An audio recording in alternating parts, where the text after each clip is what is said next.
Ça me donne la joie, parce que nous croyons dans ces messages.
Bien-aimé Père Céleste, Seigneur Jésus, nous te bénissons, nous te rendons grâce et nous élevons ton nom, Dieu. Nous avons le cœur reconnaissant et incliné devant toi, Seigneur. Par rapport aux promesses que tu as faites, la main nous les as accomplies pour nous, Seigneur. Yes. Tu nous as attirés, oh Dieu, pour ouvrir notre intelligence, Seigneur. Amen. Afin que nous puissions avoir assez de sagesse pour pouvoir nous conduire en ces derniers jours, oh Dieu.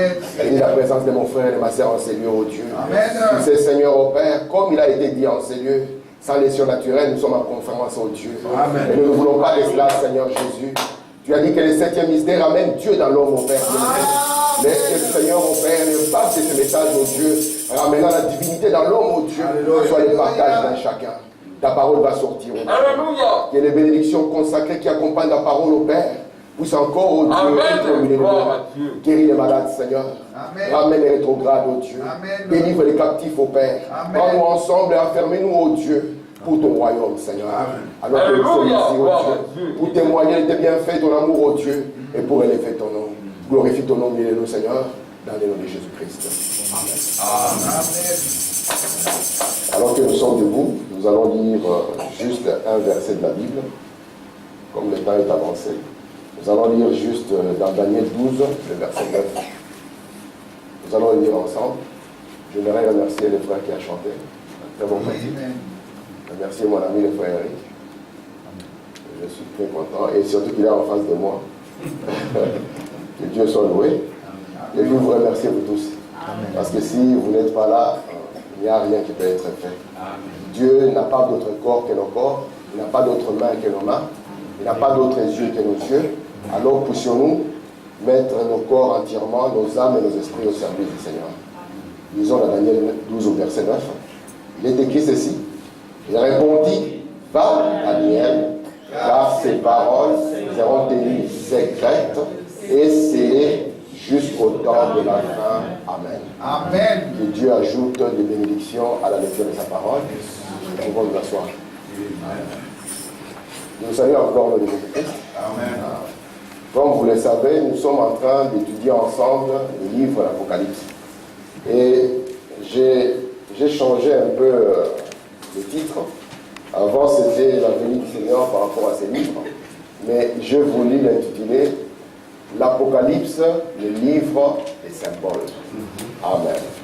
Voilà nous dit que le livre de l'Apocalypse, c'est le seul livre dans la Bible que Jésus a écrit de sa propre main. Bien sûr. Et si vous regardez dans Apocalypse, ce n'est pas au début de la Bible. Apocalypse, ce n'est pas au milieu de la Bible. Mais Apocalypse se trouve à la fin de la Bible. Parce que le mot Apocalypse, comme nous l'avons vu, signifie la révélation. Et Frère Branham dit, dans la manière dont la Bible a été compilée, on a placé les livres exactement à la place. Parce que la révélation vient toujours à la fin. Amen. Et nous avons avancé, nous sommes arrivés au chapitre 6, où nous avons vu que les sceaux commençaient à être ouverts. Et j'ai voulu parler un peu de ces livres de manière simplifiée. C'est ainsi que nous avons vu que Dieu, avant que le monde ne soit, avait conçu un plan en lui-même. Nous avons appelé cela le plan de la rédemption. Amen. Parce que Dieu savait que le temps allait commencer. Il y a des choses qui allaient se dérouler dans le temps. Comme notre Dieu ne fait rien par hasard et qu'il connaît la fin d'une chose avant que la chose commence, il a établi un plan. Et il devait mettre ce plan à exécution. Mais comme ce plan était un plan de guerre, comme moi je l'ai dit, Dieu a caché ce plan et il a scellé sous les 7 sceaux. Branham nous a dit maintenant, un sceau signifie quoi? Il nous a dit un sceau. Il a donné 3 définitions. La première définition, il dit qu'un sceau signifie une œuvre achevée. La deuxième définition, il dit un sceau signifie une propriété. Et la troisième définition, il dit un sceau signifie une sécurité. Et nous avons voulu montrer maintenant le sceau du livre par rapport à l'œuvre achevée. Et je vous ai dit que ce sceau renfermait le plus grand des mystères. Et je vous ai dit, Dieu en lui-même n'a qu'un seul mystère, et ce mystère-là, c'est Christ. C'est pour ça qu'il nous a dit, Christ est le mystère de Dieu révélé. Et remarquez maintenant, ce mystère de Dieu qui est Christ, Dieu a commencé à le manifester au cours des âges. Et lorsque nous arrivons à la fin des âges, à la consommation du temps, Dieu vient avec la plénitude de la révélation. Amen. Afin que Apocalypse 17 soit accompli pour nous. Amen. Au jour de la voix du 7e ange, le grand mystère de Dieu, à savoir Christ, sera mené à terme. Est-ce que ça va jusque-là? Maintenant, remarquez, le livre était scellé et cachait un secret. Frère Branham dit, c'est comme une lettre qui est fermée. Il nous faut d'abord ouvrir la lettre pour voir ce qui était dans la lettre. Alors je vais essayer de revenir un peu pour que je revienne à la leçon d'aujourd'hui. Regardez un peu, je vais le dire rapidement. J'ai mis ça pour que mon ami Frédéric puisse lire avec moi. Je suis dans Apocalypse chapitre 5, deuxième partie, au paragraphe 136. Comme madame dit ceci. Maintenant, c'est dans ces 7 sceaux que sera contenue la révélation de la manière dont il a accompli cela. Amen. Donc une fois que Dieu a accompli ce qu'il a accompli, il restera maintenant qu'il nous explique comment il a fait. C'est comme un film qui doit se dérouler. Et nous avons dans ce film un acteur qui va jouer. Peut-être qu'il y a un seul acteur qui va jouer 15 rôles. Et nous serons incapables de savoir qui il est. Mais à la fin du film, on va nous dire maintenant dans tel rôle, c'était le frère Mao. Amen. Et ce plan-là, Dieu l'avait caché. Parce qu'il y avait beaucoup de choses qui sembleraient bizarres dans le temps. Et pour que son ennemi ne puisse pas le savoir, Dieu l'a caché en lui-même. La première des choses qui est bizarre, comment est-ce que Dieu a placé ses enfants en Éden? Et dans son amour de père, il a pris les serpents et il l'a mis aussi là-bas. Nous avons vu que ce n'était pas un hasard. C'est Dieu qui a voulu que les serpents soient là. Et Dieu a voulu que les serpents fassent tomber ses enfants. C'était le plan même de Dieu. Amen. Donc, Seigneur, pourquoi tu l'as fait? Aussi longtemps que nous n'avons pas de sceaux, nous nous poserons la question, Seigneur, pourquoi tu l'as fait?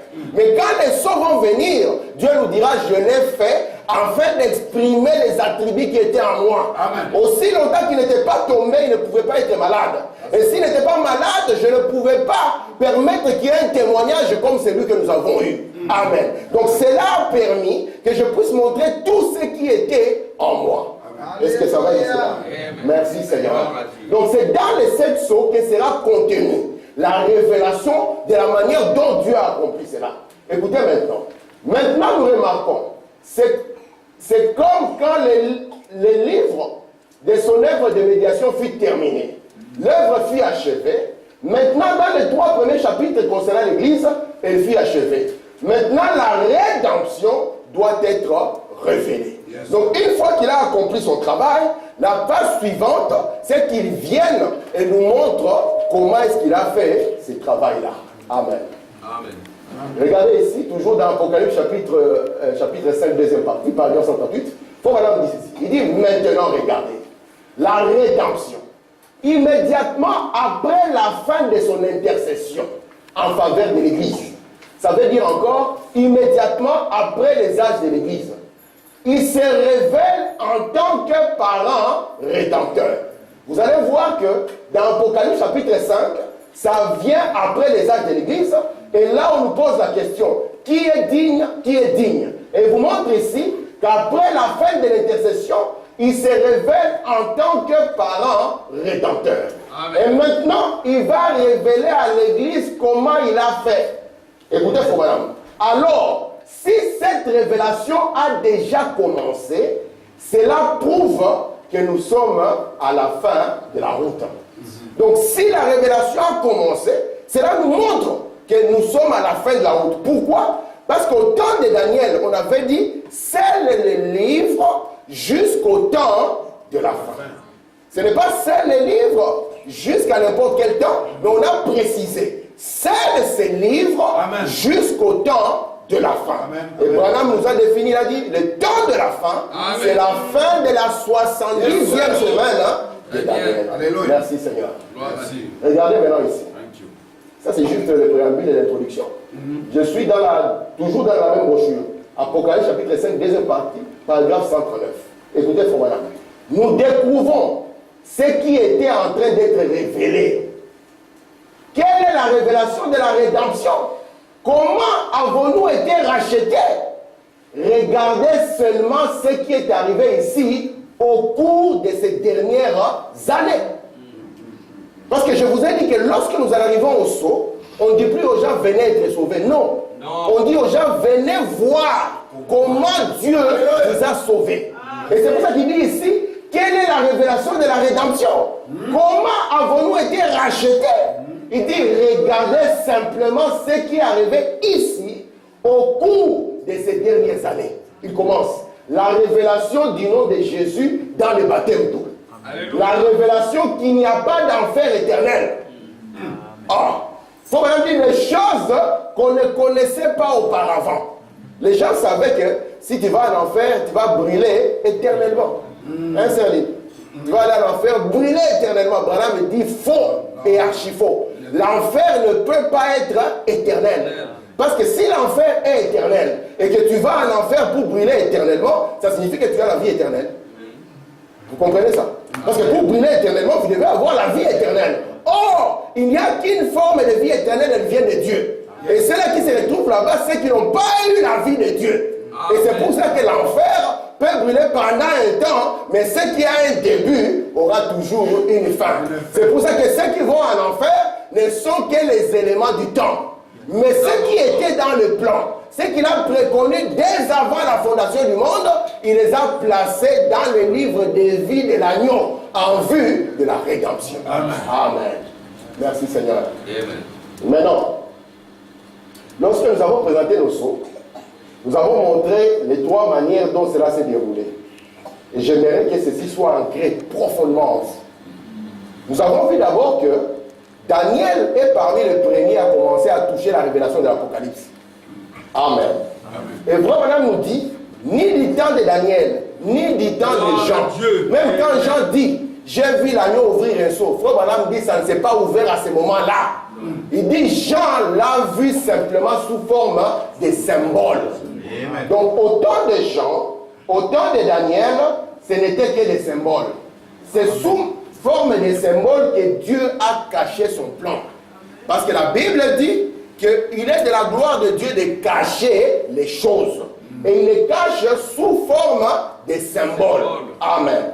Et maintenant, vous savez maintenant que lorsque Dieu cache sa parole sous forme de symboles, Dieu n'aura qu'une certaine manière pour que cela soit révélé. Comment est-ce que cela peut se révéler? Les symboles, il n'y a pas un pasteur qui peut les dévoiler. Non. Les symboles, il n'y a pas un ancien qui peut les dévoiler. Les symboles, il n'y a pas un doyen des anciens qui peut les toucher. Les symboles sont révélés par un prophète. Est-ce que vous êtes là? C'est un prophète qui ne peut que révéler les symboles. Amen. Regardez maintenant. Donc, la première manière, c'est que nous avons d'abord les sceaux sous forme de symboles.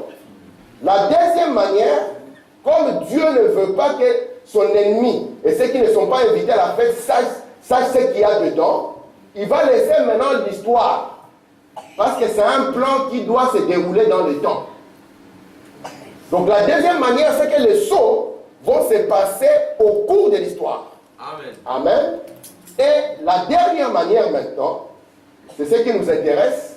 C'est pour ça qu'on a dit que le livre sera scellé jusqu'au temps de la fin. Donc viendra maintenant la révélation. C'est ça les trois étapes qui nous permettent d'appréhender le sceau. Nous avons le sceau sous forme de symboles. Nous avons l'histoire qui se déroule pour que les symboles puissent s'accomplir. Et une fois que l'histoire est terminée, alors Dieu vient par la révélation au travers d'un prophète. Donc la révélation vient toujours à la fin et la révélation vient toujours par un prophète. C'est pour ça que Branham vous dira que parmi les 7 étoiles, Dieu est obligé à ce que la dernière étoile soit un prophète. Parce que la dernière étoile va amener la révélation et la condition pour laquelle il amène la révélation, c'est qu'il doit être un prophète. Amen. Amen. Donc nous avons les symboles que Jean a vus et que Daniel a vus. Nous avons l'histoire qui va se dérouler où ces symboles vont s'accomplir. Et puis Frère Branham viendra. Il prendra la Bible, il prendra les symboles et il prendra l'histoire pour pouvoir vous démontrer là où la chose s'est passée. Amen. Je vous donne un exemple. Nous croyons ici que Martin Luther était un messager de Dieu. Mais Martin Luther, en son jour, il ne savait pas qu'il était messager. John Wesley, malgré l'anglais qu'il parlait, il ne savait pas qu'il était un messager. Mais à la fin, Branham va venir. Il va vous dire, vous voyez, quand il avait dit l'ange des Sardes, il prend maintenant l'histoire. Il vous dit, allez à l'année 1520. Regardez ce qui s'est passé là-bas. Voici la révélation. Cet ange des Sardes qui a vécu en cette année, il s'appelle Luther. Amen. Amen. C'est pour ça que Madame dit, je vais prendre l'histoire afin de l'étaler devant vous pour que vous puissiez voir ce que Dieu avait promis et ce que Dieu a accompli en ce jour. Il dit, je prendrai même chaque date afin que vous puissiez voir ce qu'il a fait. Amen. Et c'est l'exercice que nous allons faire ensemble. Gloire à Dieu. Amen. Amen. Maintenant, regardez. Pour que je prenne l'histoire, je vais sauter cette citation, je vais prendre ça. Pour que je prenne l'histoire, il faut que je vous explique la notion du temps. Parce que la notion du temps, c'est une notion qui a compliqué beaucoup les choses. Nous avons d'abord ce que nous allons appeler les temps des nations. Et moi j'ai dit, les temps des nations ici, selon Frère Branham, c'est le temps où on aura 4 royaumes qui vont se succéder sur la terre. Ça, nous avons appelé ça les temps des nations ou les temps des gentils. Frère Branham nous a dit, cela va commencer du temps de Daniel jusqu'à ce que Jésus revienne comme fils de David. Cette période de temps est appelée les temps des nations ou c'est appelé aussi les temps des gentils. On a un autre temps. On a un temps imparti pour l'Église des nations. Le temps imparti pour l'Église des nations se trouvera dans cette période. Et il sera appelé les 7 âges de l'Église. Ça, c'est le temps imparti pour l'Église des nations. Lorsqu'on parle de l'Église des nations, il n'y a pas une autre manière de le définir que les 7 âges de l'Église. Nous avons aussi un temps qui a été fixé pour Israël. Lorsque nous parlons d'un temps ou bien d'Israël comme calendrier, ce sont les 70 semaines de Daniel. Amen. Je vous ai dit, ça ne sert à rien d'être connecté à Radio Tel Aviv. Ce n'est pas ça. Amen. Chaque matin, vous vous réveillez, vous mettez les ondes sur Radio Tel Aviv. Qu'est-ce qu'on a dit? Non. Non. Les temps fixés pour Israël Amen. sont les 70 semaines de Daniel. C'est ça le calendrier. Pourquoi c'est le calendrier pour nous? Parce que notre période se passe au milieu de ça. C'est comme moi je peux dire. Je suis en train de prêcher jusqu'à ce que le frère Eric entre par la porte.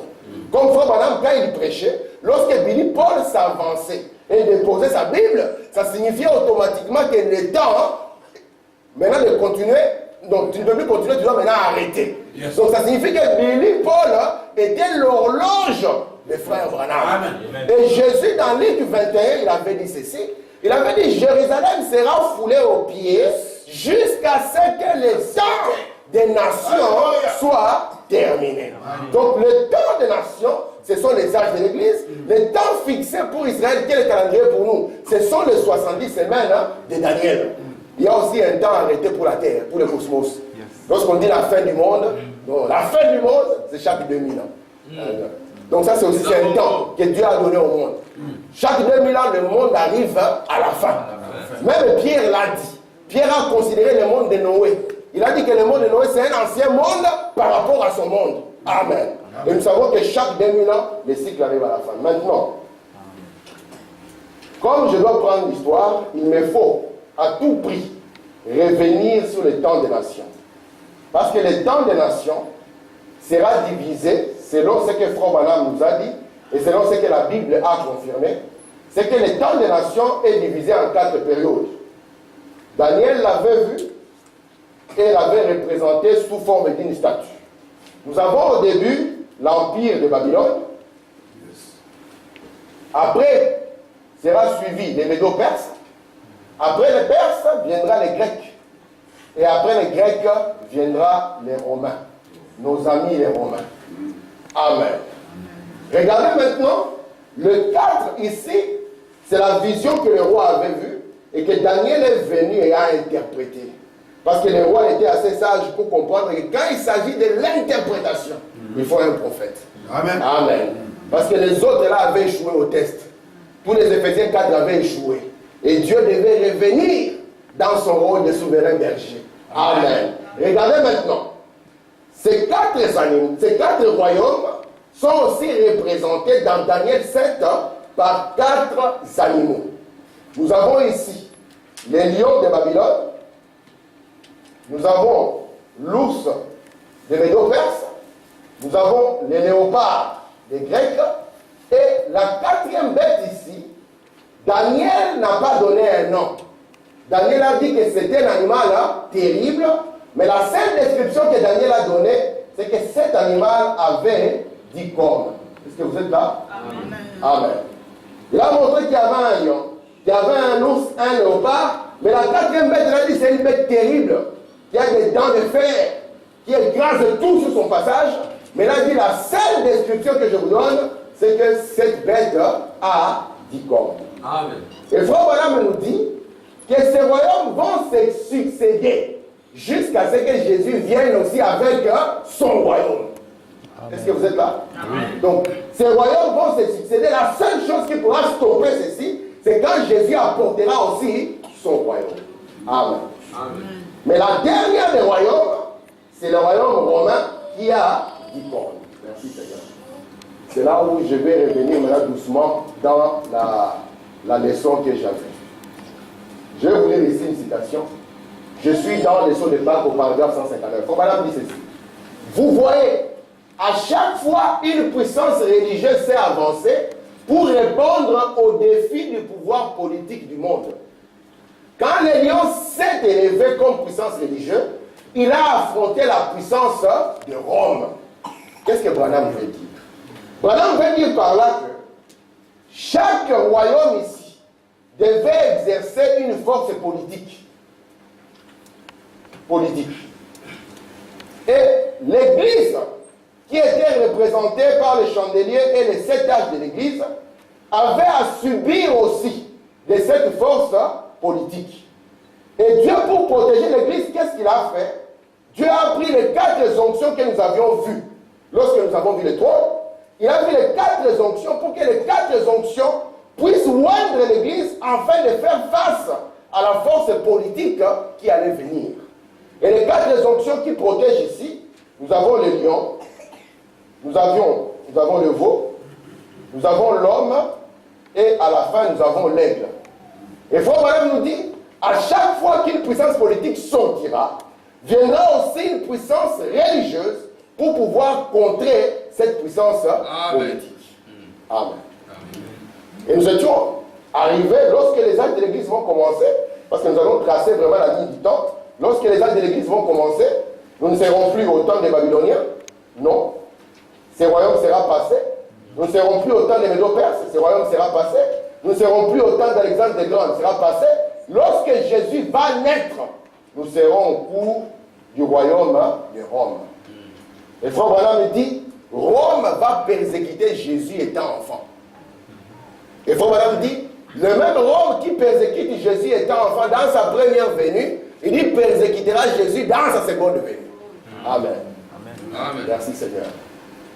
Regardez Apocalypse 17, je suis en train de revenir là où je me suis arrêté la dernière fois pour que nous puissions entrer dans la leçon du jour. Apocalypse 17, 3 dit ceci. Il me transporta en esprit dans un désert. Je vis une femme assise sur une bête écarlate, pleine de noms de blasphème, ayant 7 têtes et 10 cornes. Cette femme était vêtue de pourpre et d'écarlate. Frère Branham nous dit la couleur écarlate, c'est la couleur rouge vif. Et la couleur pourpre, c'est la couleur royale. Ouais. Cette femme était vêtue de pourpre et d'écarlate, parée d'or, de pierres précieuses et de perles. Elle tenait dans sa main une coupe d'or, remplie d'abominations, des impuretés de sa prostitution. Sur son front était écrit un nom, un mystère, Babylone. Branham nous a dit, Babylone est au début de la Bible. Babylone est au milieu de la Bible. Babylone est à la fin de la Bible. Et Branham dit, lorsque Babylone arrive à la fin de la Bible, elle a changé de forme. Elle est appelée Babylone mystère. Et la Babylone mystère ici, écoutez, elle est représentée par une femme qui se trouve sur une bête. Une bête qui a 7 têtes et encore 10 cornes. Daniel, lui, avait parlé seulement de 10 cornes, mais Jean vient de nous rajouter quelque chose. Amen. Il montre qu'il n'a pas seulement 10 cornes, hein, mais il a aussi 7 têtes. Est-ce que ça va jusque-là? Regardez ce que Frère dit ici. Frère va commencer l'accusation. Dans le deuxième son, paragraphe 303. Il dit, tout le monde sait que Babylone, c'est Rome. Voilà, ça c'est une forte accusation. Tout le monde sait que Babylone, c'est Rome. Donc, Frère prend Babylone mystère. Amen. Il dit que Babylone mystère, c'est rien d'autre que le 4e royaume ici, qui est Rome. Amen. Et c'est Rome qui est représenté par cette bête, avec 7 têtes et 10 cornes. Amen. Cette bête qui est terrible, il n'y a pas un homme qui l'a domptée. Mais à la fin, c'est une femme qui va dompter. Amen. C'est pour ça qu'il faut faire attention avec la femme. Merci Seigneur. Amen. Regardez ici, Apocalypse 17. Je prends à partir du verset 9. C'est ici l'intelligence qui a de la sagesse. Mais 7 têtes sont quoi? 7 montagnes. Les 7 sont quoi? Dites avec moi. 7 montagnes sur laquelle la femme est assise. Amen. On nous dit que les 7 têtes là, ce sont 7 montagnes sur laquelle cette femme est assise. Oui, 7 montagnes. La première question est, comment une femme peut s'asseoir sur cette montagne? Amen. Déjà une seule montagne, vas-y t'asseoir dessus. Maintenant, cette femme est assise sur cette montagne. Amen. Amen. Merci Seigneur. Mais la foi, voilà, doit nous dire, c'est quoi les 7 montagnes? Amen. Écoutez, parce que ici, dans les symboles, on avait parlé de cette tête. Et Jean va nous donner encore un élément. Il dit, ne voyez pas comme des têtes, mais comprenez que ce sont des montagnes. Et Frère Branham commence. Dans pourquoi nous ne sommes pas une dénomination par le 60. À ma connaissance, il n'y a qu'une ville dans le monde. À ma connaissance, 2 villes. Très bien. Situées sur des montagnes ou davantage. Amen. Cincinnati et l'une d'elles. Oui. Il est censé y avoir une histoire inventée de Cincinnati d'une louve. Vous savez, c'est là, même à Rome, c'est une louve. Mais, elle a plus que ça, cependant. Il n'y a aucune église qui domine Cincinnati. Il n'y a qu'une seule ville au monde où se trouve une église assise sur cette colline, oui, et qui domine le monde entier. Amen. Donc il y a maintenant un fait historique. Donc quand Jean parlait, il y avait des faits palpables. Amen. On pouvait chercher parmi les villes qu'il y a sur la terre, et on voit parce que dans la parole, une femme, elle représente aussi une ville. Amen. Lorsque vous prenez dans l'Apocalypse, on vous dira, venez, je vais vous montrer la femme de l'agneau. Et lorsqu'on vous montre la femme de l'agneau, elle apparaît comme une ville qui descend du ciel. Alléluia. Ici, il s'agit de 7 montagnes. Amen. Dieu aussi a 7 montagnes. Très bien. Sur laquelle il a fait asseoir un nom. Très bien. Amen. Alors qu'ici, il y a une femme qui veut dominer le monde entier, parce que ça a toujours été l'esprit de Babylone. Amen. De dominer et de soumettre tout. Très bien. Amen. Amen. Maintenant, Frère Branham accuse, il dit Babylone, c'est Rome. La première preuve que Frère Branham montre, il montre que c'est quoi? C'est une ville. Rome est bâtie sur cette montagne ou cette colline, comme vous voulez. Amen. Si vous y allez aujourd'hui, vous le verrez, j'ai amené les noms de chacune des montagnes. Amen. Regardez, Amen. on est là. Les noms sont là. L'histoire nous dit que c'est en 753 que Rome fut fondée. Et c'était un site comprenant 7 collines de 40 à 50 mètres. Et c'était un rempart naturel, un aspect défensif certain. J'aime beaucoup ça. Rempart naturel, aspect défensif certain. Donc, ville imprégnable. Les 7 collines sont, le premier s'appelle l'Alfantin, le deuxième le Cadus, le troisième le Capitole, le quatrième le Skéla, le cinquième le Palantin, le sixième le Quirinal, le septième le Viminal. Si vous allez aujourd'hui à Rome, vous pouvez visiter ces 7 montagnes. Donc la première des choses que Branham a dit, il n'a pas pris par hasard. Il a dit une femme assise sur une montagne, faites attention. Cherchons d'abord une ville qui a de l'influence sur le monde entier. Et regardez si cette ville est posée sur cette colline. Et Branham regarde, il trouve mais c'est vrai, il y a une, c'est Rome. Et lorsqu'il va regarder parmi les royaumes qui devaient succéder, il trouve effectivement que Rome était le dernier des royaumes qui devait venir. Et quand Jésus est arrivé, Rome n'a jamais été l'ami de Dieu. Amen. Jamais au cours de l'histoire. Merci. Merci Seigneur. Amen. La première des choses, la première accusation, c'est que Rome, Amen. on doit démontrer ça 2 fois. Et sur cette montagne. Là même aujourd'hui, vous pouvez aller visiter les montagnes, personne ne peut refuser. Ici, ce sera encore maintenant une gymnastique plus difficile. Je suis au verset 10 d'Apocalypse 17. Ce sont aussi 7 rois. Donc les 7 montagnes sont aussi 7 rois. 5 sont tombés. Donc on nous montre que ce sont aussi 7 rois. Qu'est-ce qui se passe? C'est que parmi les 5 rois sont déjà tombés. 5 sont tombés. La suite dit, un existe. Donc, un, il existe. Et puis, l'autre n'est pas encore venu. Donc, le dernier là, pas encore venu. Pas encore. Et regardez. Et quand il sera venu, il doit rester peu de temps. Est-ce que vous voyez ces éléments? Amen. On nous dit d'abord que c'est 7 montagnes aussi, à part que ce soit les 7 montagnes sur lesquelles la ville est bâtie. Mais c'est aussi 7 rois. Et quand Jean parle, il dit 5 sont déjà tombés, un existe. Et l'autre, quand il va venir, après, le 7e, il restera peu de temps. Amen. Écoutez maintenant, le verset 11. La bête qui était, qui n'est plus, et elle est elle-même un 8e roi. Merci Seigneur. J'aime beaucoup Frère Branham. Si on n'a pas Frère Branham, on est perdu. Amen. Quel est le pasteur courageux qui va se mettre là-dedans? On n'a pas Frère Branham, tu es perdu. Tu vas attendre un animal avec 7 têtes comme les témoins de Jéhovah l'ont dessiné. J'amènerai quand même ce dessin. D'une femme comme ça sur une scène, c'est terrible. Mais regardez maintenant, Branham dans ses précisions prophétiques. Amen. Il nous montre d'abord que c'est une ville. Ne cherchez pas une femme comme vous voulez l'avoir. Non, cherchez une ville. Et sur cette ville, vous devez trouver une église. Amen. Parce que la femme dont il est question, c'est l'église. C'est pour ça qu'on dit, Marie, aimez vos femmes comme Christ a aimé l'église. Amen. Parce que lorsque la parole parle de la femme, la parole parle de l'église. Amen. Et maintenant, une église qui influence le monde entier, qui peut même parler là où les autres ne peuvent pas parler. Même devant un dictateur, il parle. Amen.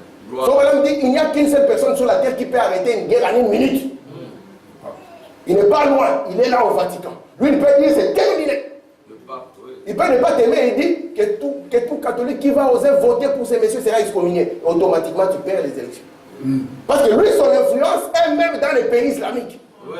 Tous viennent vers lui. Il a l'influence sur la terre. Mais on dit maintenant que ce n'est pas simplement 7 montagnes, c'est aussi 7 rois.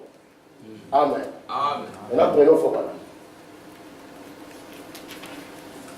Je prends ici. Frère Branham dit ceci dans la marque de la bête, au paragraphe 254. Si nous prenions l'histoire et que nous remontions dans le temps pour démontrer cela, il est en train de lire la même écriture que nous. On verra que ces rois sont tombés où? À Rome. Depuis le royaume de Babylone. Un existe.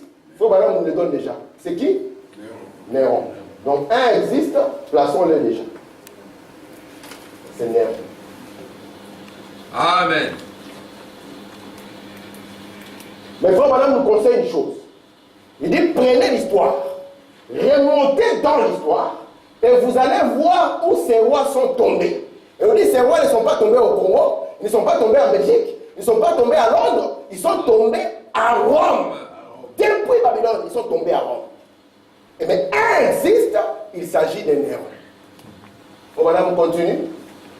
Écoutez, un doit venir.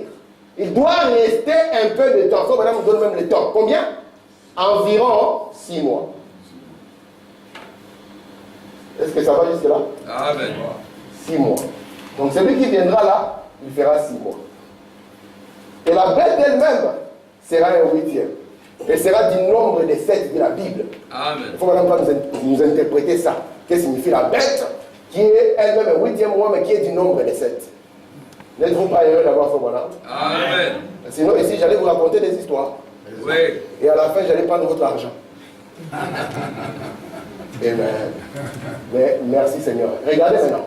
Je suis dans l'exposé de cet âge de l'Église. Dans l'âge de Pergame. On commence. Il faut madame dire, oh, je n'ai pas encore abordé le point historique que j'avais promis de traiter. Le mélange de la religion de Nimrod avec la religion chrétienne. Il continue. Vous vous souviendrez qu'Atal s'était enfui de Babylone à Pergame. Qu'est-ce que cela signifie? Quand le royaume de Babylone est tombé, les Médo-Perses sont venus pour occuper. Et quand ils sont venus pour occuper, chaque fois c'est un royaume qui venait occuper un autre. Et quand ici le royaume est tombé, il y avait un monsieur du nom d'Atal qui était un prêtre roi. Et ce monsieur Atal a fui l'arrivée des Médo-Perses. Et lui, qu'est-ce qu'il a fait? Il a quitté Babylone avec la religion babylonienne. Il est parti s'établir à Pergame. Frère Branham dit, il a fait de Pergame la nouvelle Babylone. Continuons. Il dit, vous vous souvenez qu'Atal s'était enfui de Babylone à Pergame et avait établi son royaume hors d'atteinte de l'Empire romain. Au fil du temps, ce royaume prospéra, entretenu par les dieux de ce monde. Plusieurs rois prêtres succédèrent à Atal jusqu'au règne d'Atal III, qui, pour des raisons que le Dieu souverain seul connaît, légua son royaume à Rome. Écoutez, Jules César, écoutez le nom, c'est qui? Jules César prit alors possession du royaume spirituel ainsi bien que physique. Amen. Il devient le pontifex maximus de la religion babylonienne. Amen. Nous avons le premier. Catholique, oui. Vous voyez? Donc le roi avait fui. Et quand il avait fui, il avait le système du prêtre roi. Parce que le diable ne peut rien inventer. Le diable n'est qu'un imitateur. William Branham dit la Babylone était construite au modèle de la Nouvelle Jérusalem. Amen. Et Rome était construit sur le même modèle. C'est pour ça qu'on vous dit toujours, tout chemin mène À Rome. Un jour, j'ai sauté du travail, il y a un monsieur qui me pose la question. Comment on fait pour aller à Rome? Il dit, tout chemin mène à Rome. Et Frère Branham nous dit, tout chemin devait mener vers le trône. C'est pour ça que la Bible nous ramène toujours vers le trône de Dieu. Amen. Amen. Et remarquez maintenant, eux aussi ont imité les deux fonctions, le prêtre et le roi. Parce que je vous ai montré qu'un prophète comme Moïse, c'est un prophète avec les trois fonctions. Il est prêtre, il est sacrificateur et il est prophète. Amen. Prophète, sacrificateur, roi.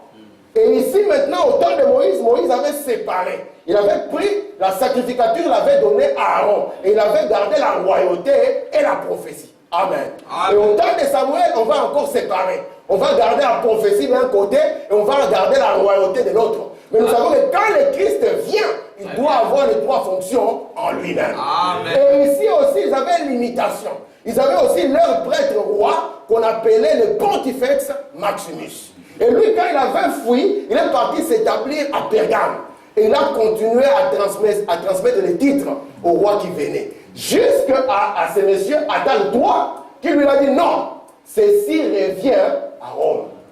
Et il prend ça, Jules César récupère.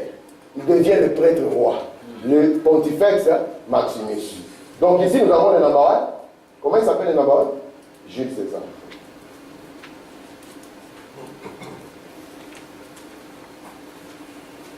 Si vous prenez maintenant l'histoire de Jules César à Néron, vous allez voir 4 autres, on va voir les rapports dans l'histoire de l'Église. 4 autres empereurs ou rois qui vont se succéder. Après Jules César, va naître Jésus. Vous connaissez l'histoire de Jésus, non? Amen. Jésus est né quand il y avait un César, n'est-ce pas? C'est celui qui est venu juste après Jules César. Il s'appelait comment? Auguste César. Et après Auguste César, quand il va passer, on va voir dans la Bible le placement d'un chacun. Peut-être que ça sera pour la prochaine épisode. Mais on placera chacun dans la parole. Après Auguste César, regardez Auguste César, il y en a battu. Je mets les deux, Auguste César. Après Auguste César, le numéro 3 viendra, ce sera qui? Ça sera Tibère. Et vous verrez que c'est par là que le ministère de Jean-Baptiste va commencer. Après Tibère, viendra qui? Viendra l'empereur Claude. Vous verrez ce qu'il a fait à Rome par rapport aux Juifs. Et puis, on verra maintenant, le 5e, ça sera Caligula. Caligula, on verra aussi ce qu'il fera par rapport à Israël. C'est pour cela que maintenant, au temps de la prophétie, on a dit, un existe, 5 sont déjà tombés. Amen. Vous êtes là? Et le 6e, quand il viendra, lui ne durera pas longtemps. Donc ici maintenant, quand je vais revenir, je vais partir de l'an 0, parce que je vous avais dit que nous partirons de l'an 0 jusqu'à l'an 1977. Parce que Branham nous a dit, non pas simplement sur base des sentiments, mais il a regardé dans la prédiction, dans la prophétie, dans la parole, il a dit que ça devait mettre fin à chaque système. Est-ce que ça va jusque-là? Maintenant, remarquez, toujours dans l'histoire, quand on va arriver à Néron, il faut qu'on il était un fou, ce monsieur. Lui, il va brûler Rome en chantant. Et il va accuser les chrétiens. C'est un esprit, au fait. Et remarquez maintenant, celui qui va venir après lui, il s'appellera Galba. Et effectivement, selon l'histoire, il fera 6 mois. Comme Frère Branham l'a dit. Amen. Donc nous avons les 7 rois qui étaient, et ce sont ceux qui sont les vrais descendants de Jules César. Ça, on les appelle la dynastie julio-claudienne. Ils sont tous là. Je vais prendre l'histoire et prendre l'histoire de l'Église pour que vous puissiez voir leur influence depuis Jésus jusqu'à ce qu'on arrive à la fin. Amen. Écoutez, Frère Branham. Écoutez. Ce titre fut transmis aux empereurs suivants jusqu'au règne de Maxime III qui les refusa. D'après l'historien Étienne, c'est alors que le pape reprit la primauté que l'empereur avait rejetée. Ainsi, il y a aujourd'hui encore un pontife dans le monde. On l'appelle Saint Pontife. Les gens ne savent pas d'où vient ce nom. Mais on l'appelle Saint Pontife parce que c'est le Pontifex Maximus. Écoutez maintenant. Et il est véritablement le Pontifex Maximus. Il porte une triple couronne et il réside à Rome. Dans Apocalypse 17, Dieu ne parle plus de Pergame comme étant le trône de Satan. Et ne dit pas non plus que c'était là que Satan a sa demeure. Non, la salle du trône n'est plus à Pergame, mais dans la Babylone mystère.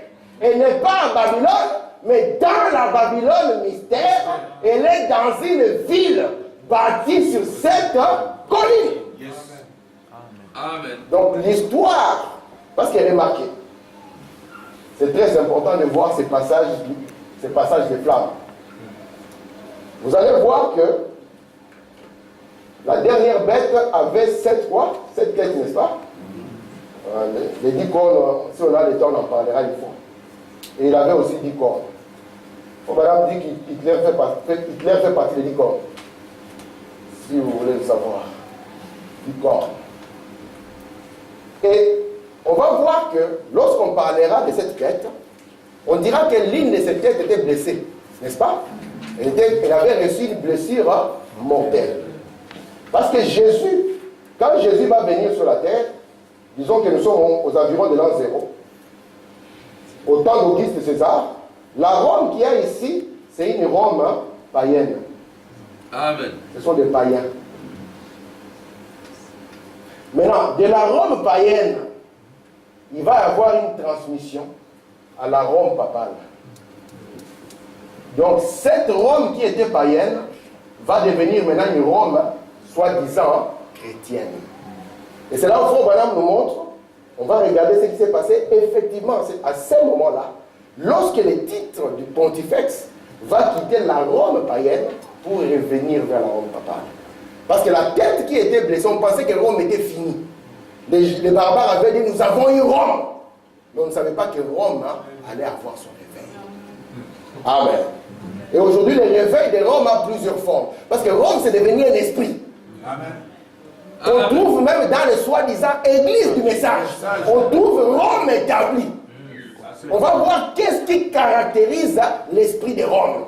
Je vous ai dit que sans la grâce de Dieu, si le trône de Dieu n'était pas protégé, cette église ne pouvait pas survivre. Mais Dieu devait la protéger avec ses 4 onctions. Parce que chaque fois qu'une puissance politique sortait, l'onction devait saisir les gens de ce temps pour faire face à cette puissance. Et nous avons vu que le diable n'avait pas que la puissance politique. Nous avons vu qu'il avait aussi la puissance démoniaque ou religieuse et qu'il avait aussi la puissance économique. Et je vous ai dit, l'église ici va subir une attaque extérieure et une attaque intérieure. Ça commencera par les prédicateurs, l'attaque intérieure. Amen. Amen. Merci Seigneur. Maintenant, regardez. Disons ici, et... Merci Seigneur. Ok. Regardez, paragraphe 255, la marque de la bête. On a dit, regardez ceci. Maintenant, la puissance va prendre la place du paganisme. La bête qui n'est plus, elle est elle-même un 8e roi. Regardez. Donc, elle est du nombre de 7. Maintenant, il faut la mettre à prête. Vous savez tous combien il était un roi terrible, et pas de Néron. Il a attaché sa mère à un chevalet de bois. Il a traîné à travers les rues. Il a mis le feu à la ville pendant qu'il jouait la lyre sur la colline. C'est la même sorte d'esprit qui domine l'Église, se trouvant à la place du paganisme. Le 8e qui est du nombre de 7. Donc le 7 là, ça montrera en suffisance l'esprit de Rome. De manière que quand le 8e viendra, il ne sera pas différent quelle que soit son apparence. Même s'il s'habille en blanc avec des souliers blanches, ça sera toujours le même esprit. Amen. Il faut commencer à montrer l'esprit de Néron. On va voir l'esprit de Caligula. On va voir l'esprit de Tibère. On va voir l'esprit d'Auguste. Parce que c'est eux qui nous montrent la forteresse imprenable de Rome, qui montre l'esprit de Rome. Est-ce que ça va jusque-là? Je prends dans l'exposé ici. Pour montrer les 3 esprits qui vont attaquer l'église par en bas et puis nous allons nous arrêter. Il dit ceci, de même qu'à l'origine, Ève a apporté la mort à l'espèce humaine. Ainsi, de nos jours, l'organisation a apporté la mort. Car l'organisation est le produit des 2 corrupteurs, le nicolaïsme et le balamisme propagés par la prophétesse Jézabel. Or, Ève et les serpents auraient dû être brûlés à cause de leur terrible péché. Mais Adam est intervenu. Et là, tout de suite prise à lui pour qu'elle soit sauvée. Mais quand cette religion satanique aura achevé son parcours au travers des âges, il n'y aura personne pour intervenir.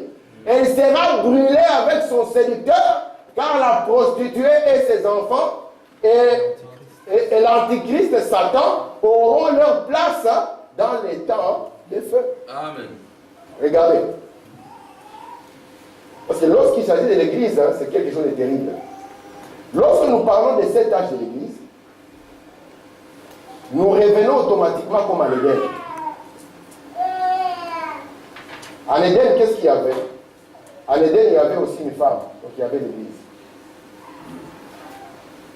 Et cette femme va porter des semences. Nous aurons Caïn d'un côté et nous aurons le frère Abel de l'autre. Lorsque nous revenons de nouveau dans l'église, au cours des âges, nous allons voir aussi deux semences. Parce que le mystère de deux semences traverse toute la Bible. Amen. Nous avons Caïn et Abel. Amen. Au début. Nous continuons. Nous trouvons qui encore? Nous trouvons qui encore? Jacob et qui? Jacob et Esaïe. N'est-ce pas? Nous continuons. Nous trouvons qui encore? Mais vous avez laissé Ismaël et Isaac. Ce sont toujours les deux semences. Jusqu'à ce que quand on arrive à Jésus, on trouvera Jésus et Judas. De la même tribu. Et quand on arrive à la fin, Jésus d'un côté lui montre son épouse, parce que la fin c'est la manifestation des femmes. Il montre l'épouse d'un côté, et le diable montre aussi sa femme de l'autre côté. Amen. Les deux semences vont parcourir toute la parole. Et ici, nous revenons comme si nous étions au temps d'Ève, avec les deux semences au cours des âges de l'Église. Donc il y a une semence qui est venue ici avec le but de faire jonction avec l'esprit politique qu'il y a au dehors. Et nous allons voir cela. C'est pour ça que Branham nous dit ceci. Il nous dit que l'Église ici va faire face à trois esprits. Je suis en train de vous donner des semences qu'on va replacer en ordre. Le premier esprit sera le nicolaïsme. Le deuxième esprit sera le balamisme, Balaam. Et il faut Madame dire, lorsque vous avez les deux, vous êtes obligé de voir la femme de Jézabel tomber sur vous. La femme de Jézabel, c'est une femme dominatrice. C'est pour ça qu'on avait vu sur cette montagne, cette femme qui avait l'influence sur le monde entier. Et cet esprit est devenu un esprit, je répète ça, parce que nous ne sommes pas en train de vouloir voir les choses au dehors. Nous devons le voir au milieu de nous. Parce qu'aujourd'hui, les choses sont venues pour que nous puissions être sages. Amen. Amen. Amen. Comme le frère avait chanté. Le frère a chanté et ça lui a créé des problèmes. Il a dit, je pensais que c'était simplement César qui avait le goût du pouvoir et de la transmission dans la famille. Jusqu'à ce que j'entre dans l'église et que je trouve que eux, les mêmes ambitions de César, ont retrouvé les prédicateurs.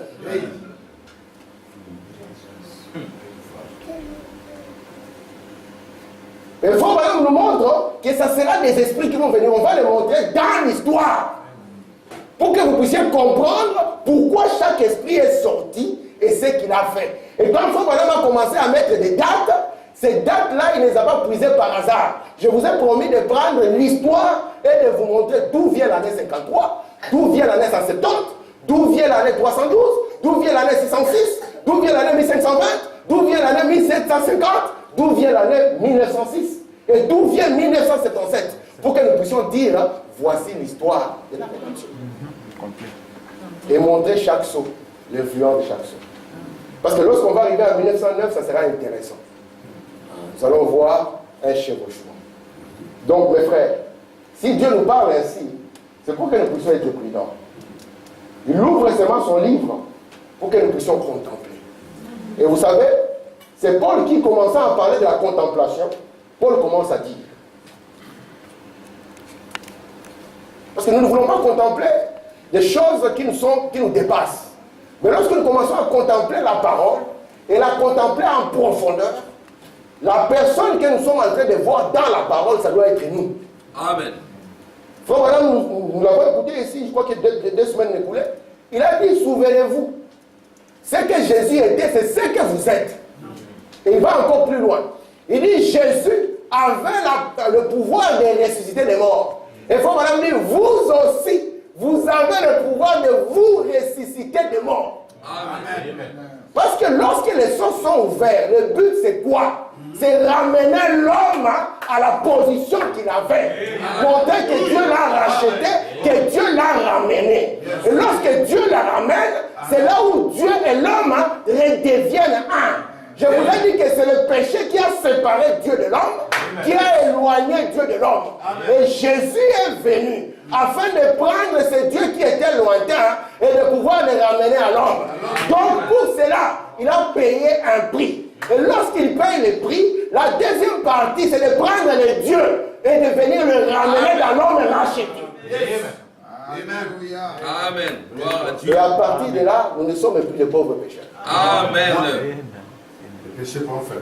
Amen. Amen. À partir de là, son épouse est sa chair, son épouse est son sang. Amen.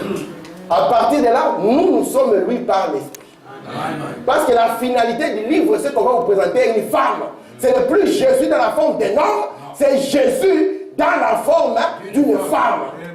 C'est ce que les sceaux ouvrent. Parce qu'on nous dit révélation de Jésus-Christ. Et je vous ai dit, lorsqu'on parle de la révélation, qu'est-ce que ça veut dire?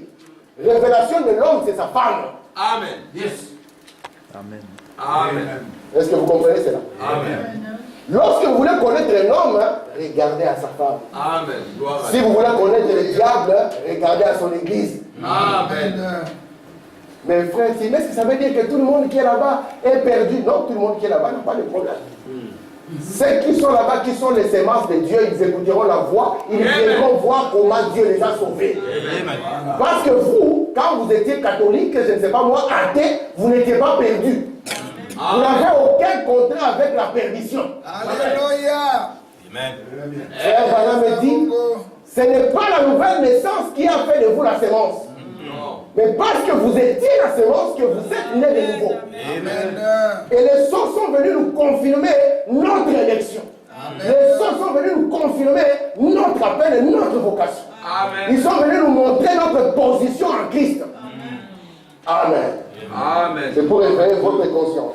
Amen. Pour que vous compreniez que l'homme racheté, c'est le frère de Jésus. Amen. Amen. Il est de la même famille. Amen. Sa parole, c'est la parole de Jésus. Amen. Sa position, c'est la position de Jésus. Amen. Il est la manifestation de Jésus-Christ pour ces derniers jours. Amen. Que le Seigneur vous bénisse. Amen.